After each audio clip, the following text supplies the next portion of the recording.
I appreciate everybody being able to make it this morning here in person. I'll kind of go over quickly what we're doing and the process that we'll follow this morning. We are looking at regulatory changes as referenced in LCB file number R002-13 under NAC 587.173 section 1 number 6, adding to the end of number 6 except for mayweed chamomile. The hearing process itself, what I'll do is give everyone an opportunity that would like to enter a verbal comment on the record, the opportunity to do so from in the Sparks area from the podium behind you.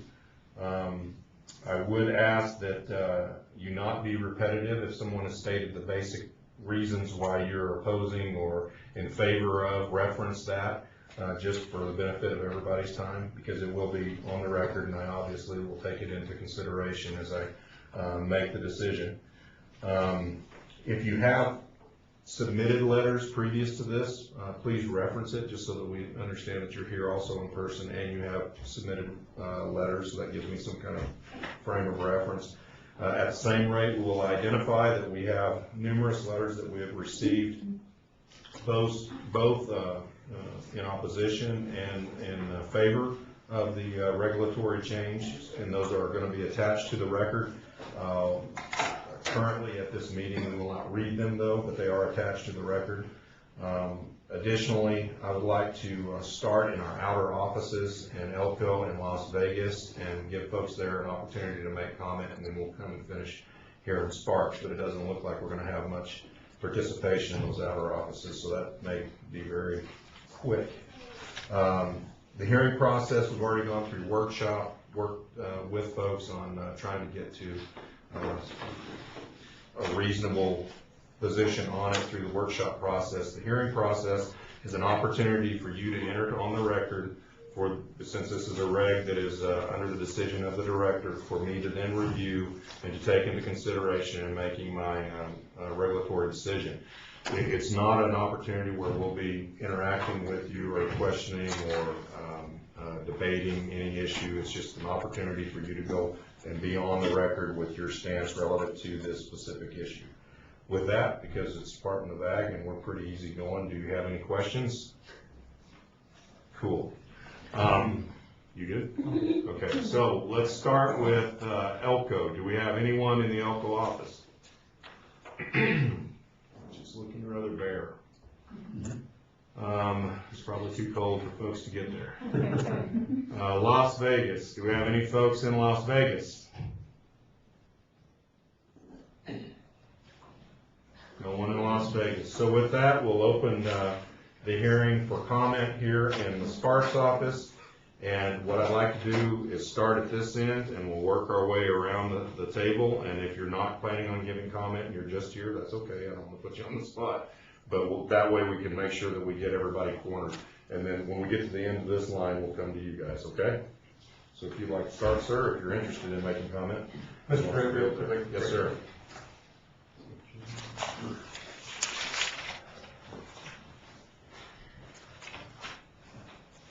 And you are being recorded. I've assumed everybody understood that. You are being recorded. Okay, that's fine.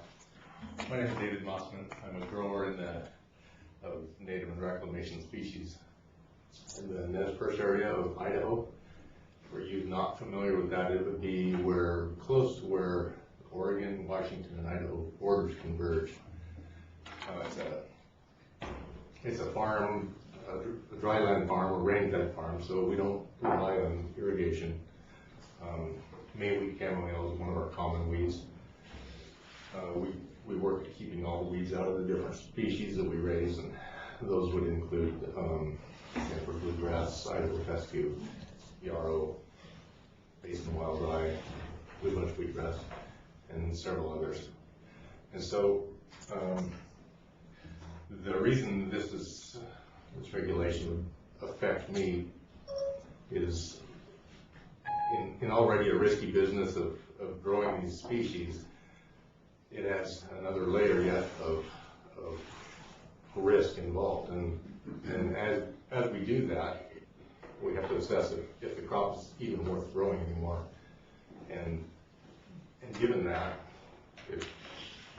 as we peel off as growers because of the difficulty of trying to attain a perfectly clean seed crop, then we as people lose the ability to go and seed those areas that are not covered, and due to fire or whatever, and we lose the ability to control erosion, which is a huge problem. I guess I would invite any questions you might have as to me and what your questions might be as far as producing seed. And to clarify, that we can't have interaction of questions. It's just basically you stating your opinion, why your opinion is what it is, so that it can be entered on the record. It's Mr. Mossman, correct? Correct. Thank you, Mr. Mossman. I forgot to add, be sure and state your full name and your affiliation as you start to speak, so that we get it on the tape. Thank you for doing that and keeping me on task. So any other statement you'd want to make? Only that you consider the ramifications in other states of this regulation, because I'm in a business it's very difficult to keep supplying the seed at a reasonable cost, so reclamation work can be done. So, thank you. Thank you, sir. Mr. Bass. Yes, sir.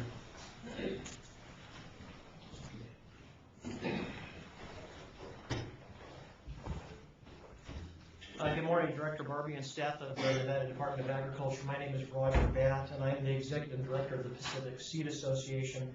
Our membership base consists of seed companies, seed producers, seed labs, seed breeders, and many other affiliate members within the seed trade. It covers 13 states, 2 Canadian provinces, and Mexico in our geographic base, and the state of Nevada is part of that geographic base. For the record, I would also like to incorporate a letter from the American Seed Trade Association into a packet which I will provide to you following my presentation, Mr. Chairman, if that would work for you. Thank you very much for your time and consideration of this hearing today, and for holding this hearing on this issue for our seed businesses. It's a very critical and important issue to our reclamation and our native and our turf seed folks as well. The Pacific Seed Association first wishes to convey its support of state rights. Being stated, our association respects the fact that Nevada would list whatever invasive species it deems necessary to protect its lands and waters from the harmful threats of those invasive species. So in other words, today as outsiders coming into your state, we are not here today to basically tell you what to do, but instead we wish to point out some unforeseen consequences that have resulted from the state of Nevada placing mayweed chamomile on your prohibited noxious weed seed list. And we would ask if you would please work with us in our industry on a solution to address these issues that we have. It's important to note that when you place any weed on a state's prohibited noxious weed seed list, that results in the weed being put onto an all states noxious weed list. This is then regulated under the Federal Seed Act as a result. And the Federal Seed Act prohibits any person to transport or deliver for transportation within interstate commerce any seed lots that contain prohibited noxious weed seeds in them. And what that means is a zero tolerance for any noxious weed seeds of mayweed chamomile, for instance, which would be authorized to be contained within a seed lot for export anywhere in the United States. So not even one seed can be present in that seed lot, otherwise it's going to be rejected. This also means seed lots that contain the noxious weed have to actually undergo a lot of rigorous testing and recleaning efforts and may never be shipped as a result. The issues our seed industry has with this current designation for mayweed chamomile are the following. Number one, turf seed growers are seeing a significant reduction in net profits. If mayweed chamomile seed is found, then it necessitates remilling of the seed lot, resulting in additional cleaning fees to the grower. The remilling process also removes good pure seeds in the effort to remove any mayweed chamomile seeds that may be present. And worst of all, grower contracts would be considered null and void even if only one single mayweed chamomile seed appears in that seed test. This would also necessitate more costly remilling to achieve contract specifications until eventually the seed lot is forced into the common market, resulting in a further price discount compared to the proprietary market price. And while turf seed producers have a few options to control mayweed chamomile on the turf grass fields, in other words, we have Bucktrill and Clarity as products to use, there is actually nothing labeled that will kill 100% of this weed after the application is made, so there's no guarantee that 100% control is going to be made in the field. It can also be argued that mayweed chamomile can easily be controlled on golf courses and in pastures using herbicide treatments and other control methods.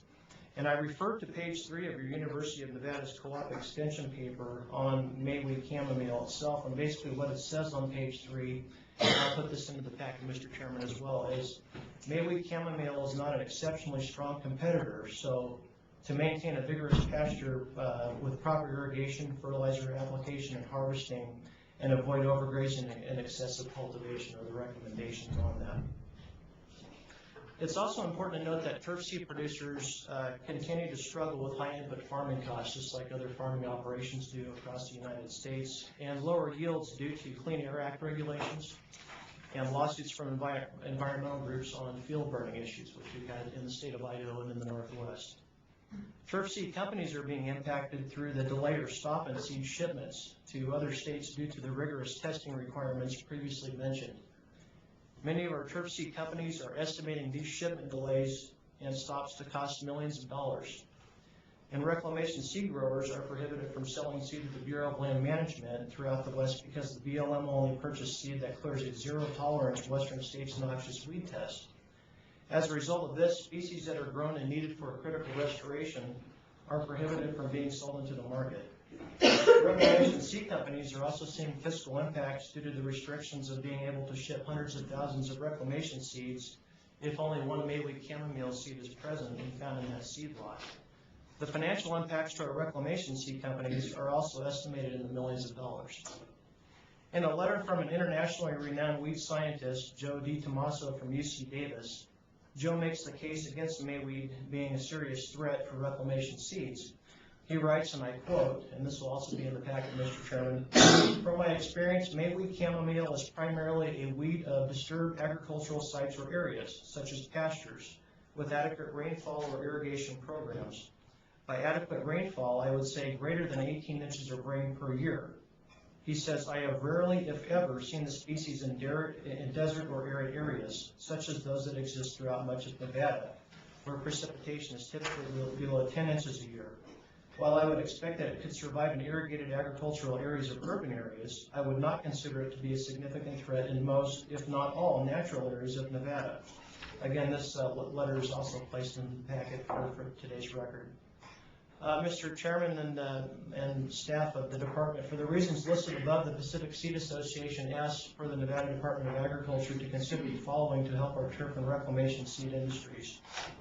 The first ask is to delist mayweed chamomile from its prohibited noxious weed seed list. Doing so removes the all states designation for our industry, allows us to ship interstate commerce, and would still also allow this to be a noxious weed listed in the state of Nevada. And we also asked, secondly, to exempt turf and reclamation seeds from your noxious weed seed list with respect to mayweed chamomile. To our knowledge, and we've researched this pretty extensively and talked to a lot of weed scientists across the West anyway, Nevada is the only state that has placed Anthemis catula onto its state prohibited noxious weed list. Basically, some have said Colorado has it on their list, but it's actually corn chamomile or Anthemis arvensis that's actually on there. And I spoke with Dr. George Beck from Colorado State University, who also clarified that for me. Our industry would also like to assist the state by obtaining information, if you have it, on maybe where some of the seeds from mayweed chamomile are actually coming from. And we're basing that on a phone call we had with staff this past year with the department, where they told us that out of all the seed lots tested by Nevada, that none of them tested positive for mayweed chamomile. So this begs our industry to question whether this regulation is actually necessary due to this information, because if it's not showing up in turf and reclamation seed lots, then where's it actually coming from? And I guess we don't know the answer to that. We also understand that there might be documentation of livestock poisoning from mayweed chamomile in the state of Nevada. I asked a couple of other western states, including Idaho and Washington, about whether these states have had any documented cases. And the state veterinarians in both states responded in an email, which will also be part of the record. And they basically say there have not been any cases reported in the past 5 years about Anthimus catula causing plant toxicosis in livestock in the states of Idaho or Washington. It's also our understanding that due to mayweed chamomile's strong odor and acrid taste, most livestock avoid it unless there are actually no other food sources available in that particular grazing area. Director Barbie and department staff, Dr. George Beck from Colorado State University was supposed to be here this morning to testify as a noxious weed person in the professional light. He had to be put into the hospital last night because of heart conditions, and so I'm asking if he might be allowed to submit written testimony for this, if that would be acceptable. Okay, thank you very much. Thank you again for taking time out of your busy schedules to listen to our side of this issue and for having us hearing this morning. Thank you. Thank you.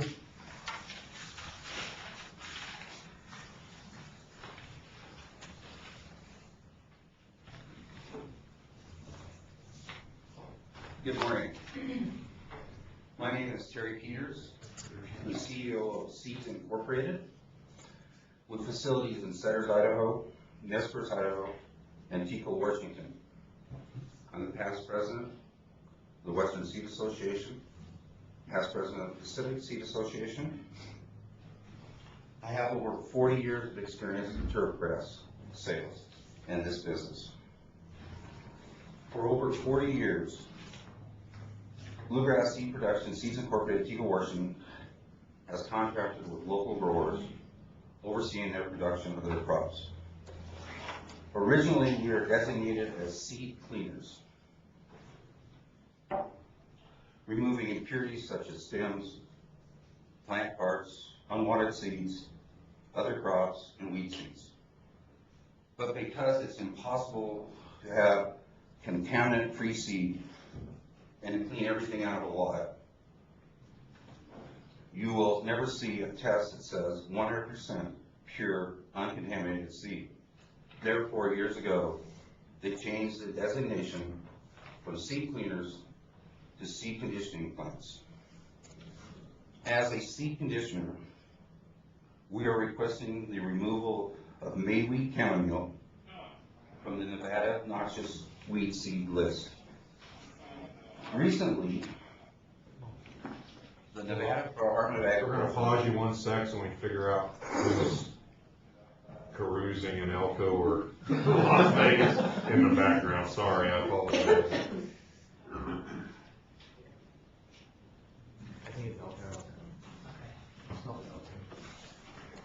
Unfortunately, Elko also serves as our break and coffee room. So I'm guessing we might have an enforcement officer getting a cup of coffee. Okay, go ahead. Thank you. Sorry about that.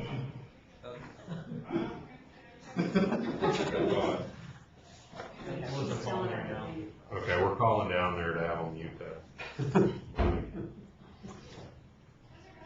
Technology is great when it works. Could be music at least. Yeah, exactly. You maybe got bored of what I was saying. It was not boring. It was great.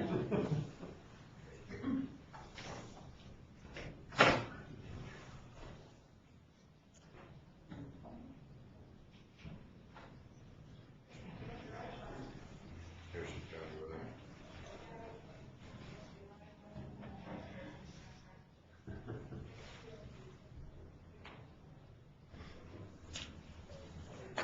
Go ahead, I think they've gotten their coffee and moved on. Thank you. Let me begin. Again, my name is Terry Peters. Thank you. They really don't want me to talk, do they? Yeah. Thank you, Billy. We're okay now? Yep. Recently, the Nevada Department of Agriculture placed this weed on the noxious weed seed list, taking it from a common weed in all other states with some tolerance to zero tolerance legally. The listing of mayweed chamomile on the Nevada Department of Agriculture noxious weed seed list has cost growers of turfgrass thousands of dollars. The All States noxious specification calls for in turf and grass contract sales, which accounts for most of all the turfgrass sales in the United States. A lot showing as little as 1 seed per pound is considered contaminated with a noxious weed seed. rendering the whole lot unsellable. The growers could have the seed cleaned or re-cleaned, mostly to no avail. To get 0 mayweed chamomile per lot, taking a 100-acre field, and a typical 500 pound per acre yield, which is about the average for Kentucky bluegrass dryland, the cleaning and re-cleaning of that lot could reduce it by half, 250 pounds. At $1.35 per pound, which is the present price of Kentucky bluegrass, the grower will lose $338 per acre, or $33,800 for that 100-acre field. Recleaning isn't always successful because mayweed chamomile seed is close in size to Kentucky bluegrass. This renders it difficult to clean. Under the ruling, all states noxious control turf grass, the grower must make sure that the field is 0 tolerance for mayweed chamomile. The second year of a new grass field is the first yielding year.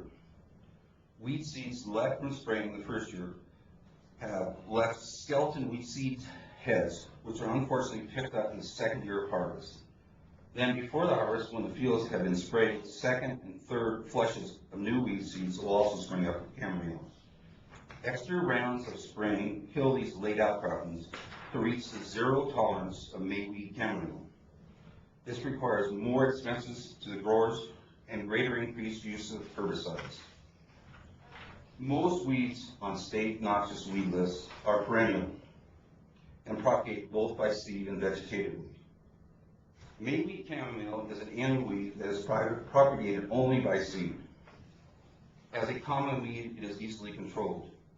In your Nevada fact sheet 04-08 from Crop Data Extension, under cultural controls, it states, mayweed is not an exceptionally strong competitor. I know it's a repeat, so I'll try to move down, go through this, and say, I guess the thing I would also say, it also states in your same fact sheet that under chemical controls, in this brochure it gives several herbicide controls of different crops. It states most of these herbicides provide excellent control of mayweed chamomile. I live in North Idaho. I'm an avid outdoorsman, hunting, camping, and fishing. The average rainfall is over 18 inches, where mayweed chamomile is said to flourish. Though I have seen this weed in cultivated fields, I have never seen it in forests, on trails, or in campgrounds. The weed is easy to control, either mechanically, culturally, or chemically, as is not the case with most noxious weeds. We maintain that mayweed chamomile does not belong on any noxious weeds list. We urge you to remove mayweed chamomile from the Nevada noxious weed seed list. Thank you. Thank you, sir.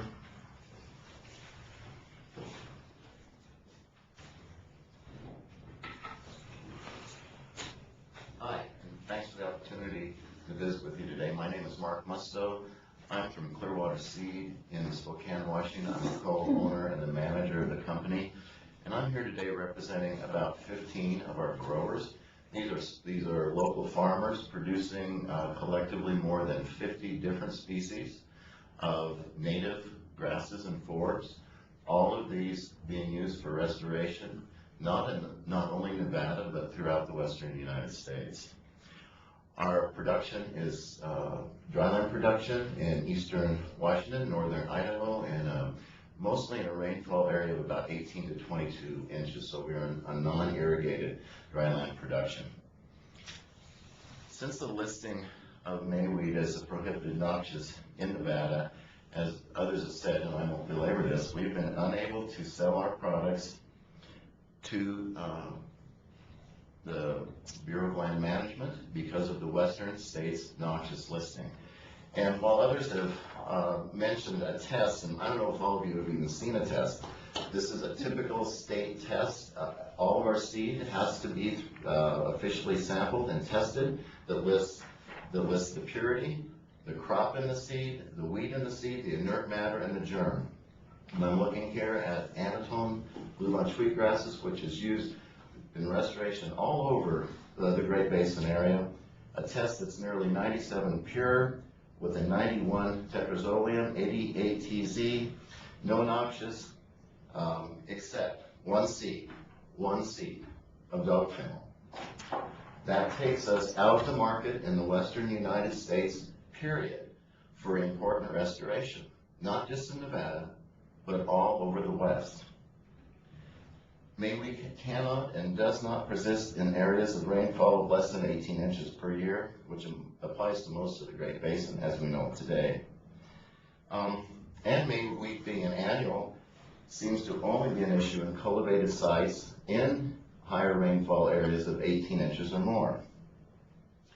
Ultimately, and especially in years of high demand for seed for restoration due to fires and other conditions in the basin, Great Basin, this listing is costing our growers and all our small farmers hundreds of thousands of dollars in losses of lost sales, lost potential, and not just in sales, but of investment in crops that there may be no income from that investment in that crop.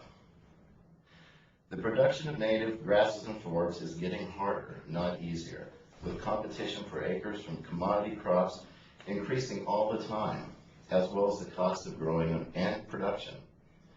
The base of the growers that are producing these important species in the West continues to shrink, with less than 50 farmers now growing these crops in the West, 50 people growing these crops for restoration across the entire western United States.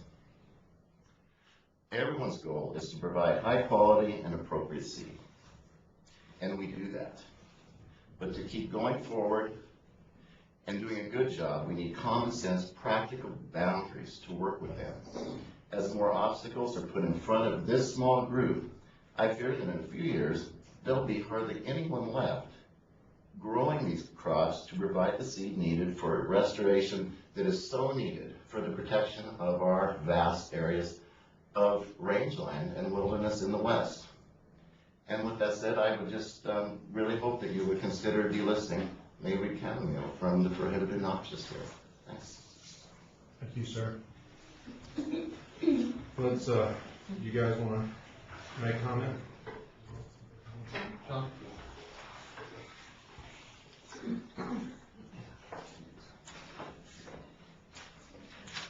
Thank you, Director Barbie and Nevada Department of Agriculture staff. My name is John Warpea. I'm an environmental specialist with the Washoe Tribes Environmental Protection Department. I'm representing the Washoe Tribes Environmental Protection Department today. We previously submitted a letter to the Nevada Department of Agriculture dated April of this year. I would like to read this letter. Thank you. The Washoe Environmental Protection Department is forwarding the Nevada Department of Agriculture comments herein regarding proposed changes to NAC 587.173, prohibited noxious weed seeds. The Washoe Environmental Protection Department appreciates having the opportunity to comment on these proposed changes. The Washoe Environmental Protection Department would like to express its strong opposition to changes that would relax the restriction of mayweed chamomile seed in turf and revegetation seed mixes. The Washoe Environmental Protection Department actively treats 11 species of recognized noxious weeds on tribal lands, Washoe tribal lands. The presence of mayweed chamomile seed in turf and revegetation seed mixes increases the risk and subsequent cost of implementing additional surveying, treatment, and monitoring for this noxious weed. The relaxation of this regulation to permit this noxious species in turf and revegetative seed mixes will represent an additional cost burden on the Nevada Department of Agriculture, cooperative weed management areas, Nevada weed abatement districts, and federal land management agencies. The Washoe Environmental Protection Department encourages the Nevada Department of Agriculture to maintain the existing regulation within NAC 587.173 and prohibit the relaxation to allow mayweed chamomile in turf and revegetation seed mixes. Thank you for your professional time in this matter. We do have, mayweed chamomile is present on some of our irrigated valley level parcels in the Carson Valley. I have seen it along some ditches, and we have, and it is present on both ranches, the Washoe Ranch and Stewart Ranch. Thank you, Director Barbie. I appreciate the time. Thank you, sir. You all listening to us. Thank you. Thank you. We'll start down here.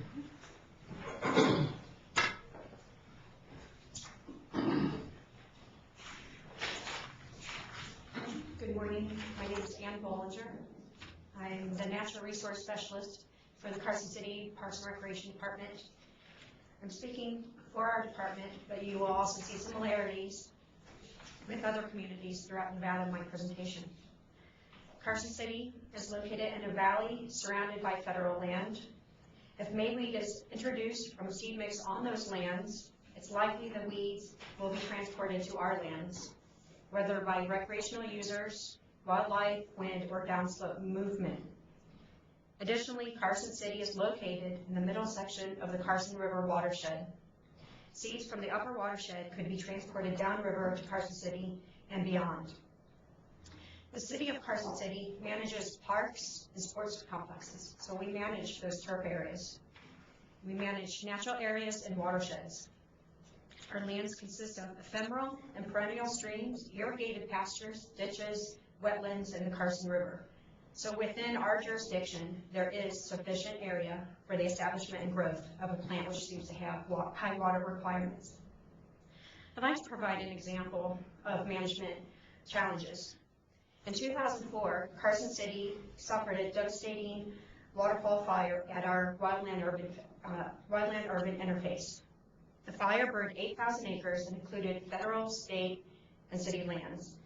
The revegetation efforts were already challenging when determining the best seed mix for slope stabilization, wildlife habitat, and general restoration, as well as decisions between using native and non-native grass seed species. On landscape level restoration efforts, often complicated with mixed land ownership and restoration objectives, the best and most appropriate application and seed mix should not include noxious weed seeds.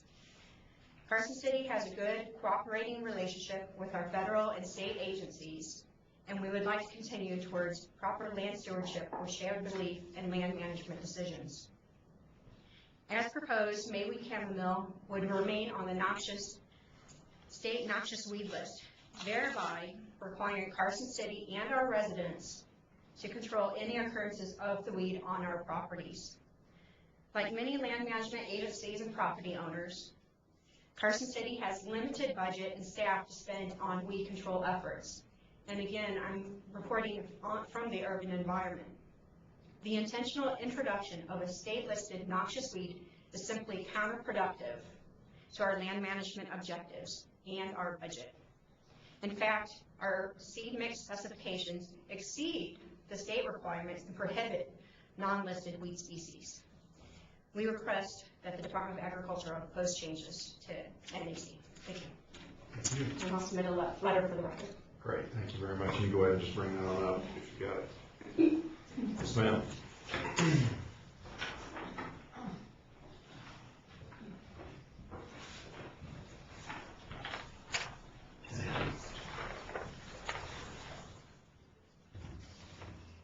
Oh gosh, you guys all look a lot bigger from up here.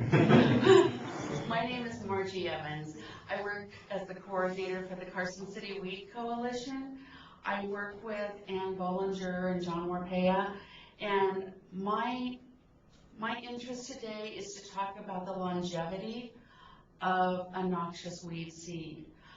We have the Weed Coalition submitted a letter dated April 22, so that's already in your record.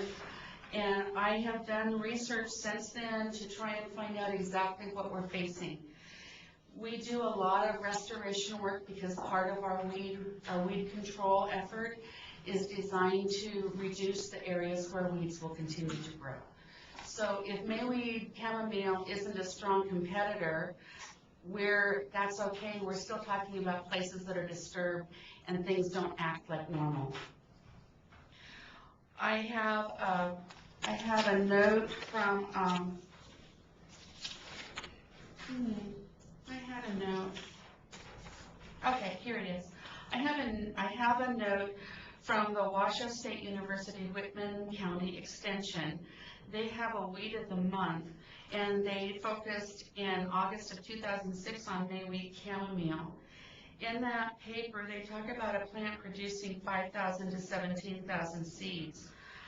That's, if only one seed is in the seed mix that's coming to us, that one seed can still, says that it would still be 50% viable for more than 11 years. So if we are watching out for an area, surveying, monitoring, even if that one seed is there, does that mean that we're monitoring very closely for Mayweed chamomile for an additional 11 years beyond our restoration efforts? We work to maintain wildlife habitat, and in the forage mixes that are being sent to us, grass and all of that, I have a note from Brad Schultz, who's the cooperative extension educator for Humboldt County in Nevada. He couldn't be here today because he's at a sage grouse meeting, and you know, they all do. He says that he has seen it in the Humboldt County. He sees it around wastewater and tailwater runoff ponds. So it's not necessarily just going to be found in irrigated fields. He says that he sees it, that it doesn't get consumed. So even in areas where wildlife are foraging, they're not going to touch Mayweed chamomile. As again, like one of the other people said, if it's the only food left, they might, but they're not likely to. So you're reducing forage for wildlife in all of that as well. Brad's experience says that he has seen tens of thousands of seed produced per plant with viability up to 24 years in his area. Now that's anecdotal, we don't have the research behind it, and because I also work for Extension, we are research-based. But I did want to point out that we're talking about one plant producing a great many seeds and remaining viable in the seed bank for a very long time. Carson City Weed Coalition asks you to consider all of these and please oppose changing the Nevada Administrative Code on this issue. Thank you. Thank you, ma'am. So I think, are you together? Okay.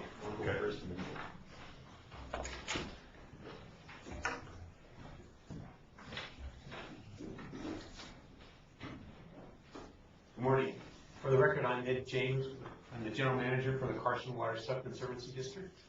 The Carson Water Sub-Conservancy District is a bi-state multi-county organization dealing with the issues on the Carson watershed. One of our focus is the health of the watershed, and because of that, we have spent a lot of money dealing with noxious weeds. We give money to each of the counties dealing with noxious weeds, and it's an issue that we have been dealing with for several years, and we keep getting requests for additional funding from the different counties each year for more funding because it's such an issue. We also received ARPA funding several years ago, over $500,000 to again deal with this noxious weeds. So it's a critical element. My board is made up of elected officials from each of the counties that we represent and of ranchers. And when this item was brought forward to them, they were concerned. Their quote was that instead of reducing the number of noxious weeds on the list, we should increase it because there's a huge impact on that. So we have submitted a letter, and I'm going to ask Brenda Hunt, who is the watershed coordinator, to go in more detail about Mayweed.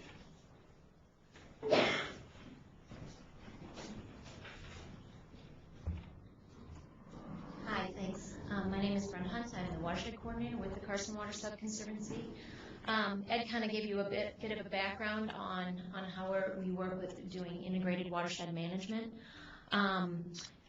One of the hearing notice, I also wanted to state that several people in this room and several letters that were also sent in for the record, we also support. We're in support of the Washoe Environmental Protection Department's letter. Carson Valley Conservation District sent a letter of opposition in. Dayton Valley Conservation District sent a letter of opposition in. Carson City Weed Coalition, Lahontan Conservation District, the Stillwater Conservation District, and we also support what the BLM wrote in and the most recent letter, the Nevada Division of Forestry letter. All of these folks are within our watershed. What I want to focus on is we did submit a letter, but the notice of hearing talked about adverse effects and beneficial effects, and I kind of wanted to focus on that aspect.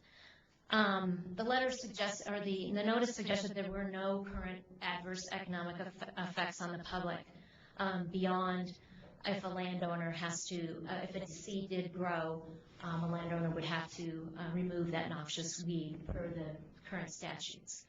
CWSD believes that this action would economically affect the public.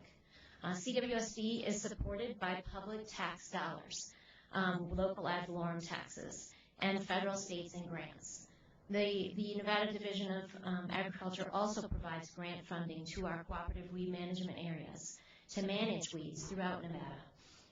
Utilizing these public resources to fund removal of a known noxious weed because it was planted intentionally from a seed mix will have adverse economic effects on the public. As stated, landowners would be responsible for controlling Anthemis catula on their properties if it were to grow and spread. This weed is known to grow, I think this has been covered, basically it grows in irrigated agricultural areas, it grows along riparian areas, that is a big concern for us because we do a lot of restoration work there. It's going to burden, considerably financially burden Nevada's agricultural producers. So it already is affecting some in the Paradise Valley in particular, which is outside of our watershed. But the concern is that it would enter Carson Valley, as we know it already is there, and whether or not it will continue to spread. Putting these additional financial pressures on agricultural producers in this and other areas throughout Nevada by allowing the spread of the weed through the seed mixes would adversely affect small business. There are also currently 21 growers on the Nevada Weed-Free certification or forage certification program listed on Nevada Department of Agriculture's website. 13 of these growers are located in the Carson River watershed. In order to be certified, the forage must not contain noxious weeds or viable seeds, reproductive plant parts, currently on Nevada's weed list or on the North American Weed Management Association's weed list. The purposeful introduction, again, will increase the difficulty to obtain these types of certifications and may adversely affect the growers' business practices and their economic viability. I think this portion has been covered, that we basically are concerned about it growing in the riparian areas. And if these seeds, the BLM wrote a letter on August 29th, basically suggesting that even if this weed or this seed was removed from Nevada's noxious weed seed list, that they would still not purchase seed that contained mayweed chamomile. There's a concern that this regulation, if it were to be removed, and we would have a harder time finding seed for our restoration efforts that did not contain mayweed chamomile. So, and there's also the additional cost of weed control in the future if it does come in. So one of the other things that the hearing notice had was beneficial effects on businesses regulated. And it talked about how the Pacific Northwest seed growers would be allowed to sell the weed, which would be an economic benefit to them. CWSD also believes that the seed growers or the Pacific Northwest seed growers will have an additional cost benefit. They wouldn't have to clean the seed any longer. That would obviously be, a benefit to them from an economic standpoint. However, that cost would potentially be transferred to Nevadans, and we would have to be, Nevadan land managers would be dealing with the aftermath of that and having to basically remove the mayweed chamomile. So with that, I just want to say that the Carson Water Sub-Conservancy District strongly opposes any relaxation in these regulations, and we have submitted a letter, and if you have any other questions and concerns, you can contact us. Thank you. Thank you very much. I don't have anything to add that hasn't already been discussed, but the Humboldt Watershed CWMA did support or write a letter in opposition. Okay. We have that. We sent that to them. Oh, it's all together. I didn't prepare anything specific, but on an operational note. Can I get you to go front? Thank you, sorry.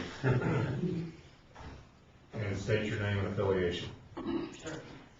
My name is Nancy Upham. I'm with Churchill County Mosquito Vector and Weed Control. I'm also with the Churchill County Cooperative Weed Management Group. And on an operational level, mayweed chamomile is a very difficult weed to treat. Both in herbicides and in watershed areas, it's really difficult to do. Also, we tend to be the last place for all the weed seed to come to.